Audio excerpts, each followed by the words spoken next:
ICICI bank के साथ हम लोगों ने आज एक एमओयू साइन किया है, जिसमें बैंक ने इस पहल को 4 करोड़ रुपए से सपोर्ट करने का निर्णय किया अपने तरफ से।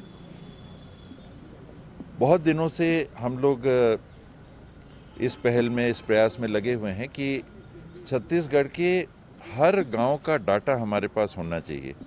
कि हमको अगर विकास के काम करने हैं तो अगर डाटा नहीं है तो बिना डाटा के जो पहल रहती है वो अधूरी सी रह जाती है। कहीं काम हो जाता है, कहीं काम नहीं होता है, जहाँ की जानकारी नहीं है वो और पीछे रहते हैं और पीछे हो जाते हैं।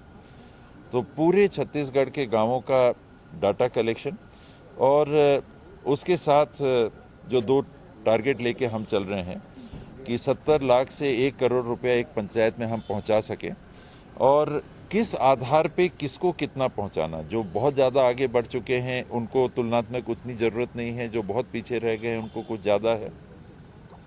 और इसके साथ में व्यक्ति और परिवार की भी जानकारी कि अगर हमको एक एनुअलाइज्ड इनकम लोगों को देना है, जो राहुल जी ने भी जिस लक्ष्य को सामने रख के देश के सामने एक टारगेट रखा है कि न्यूनतम 20 करोड़ परिवार देश के उनको कम से कम साल की इतनी इनकम होनी चाहिए। तो हमने छत्तीसगढ़ में अपना टारगेट कलेक्टर रेट को रखा है कि हर परिवार को कम से कम कलेक्टर रेट की आमदनी उपलब्ध हो सके।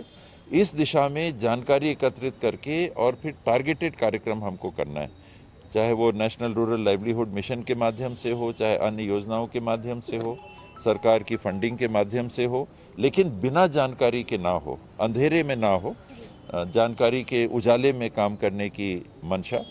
तो इस पहले जानकारी लेना, फिर फंड्स उपलब्ध कराना, और कलेक्टर रेट तक अगर पहुंचने का हमने लक्ष्य रखा है तो पहले चरण में कम से कम 6,000 रुपये परिवारों तक हम पहुंचा सकें, इसकी योजना बनाना। वहां पहुंचना तो एक कठिन मंजिल है, लेकिन उसकी योजना हम तैयार आज से चालू कर देंगे।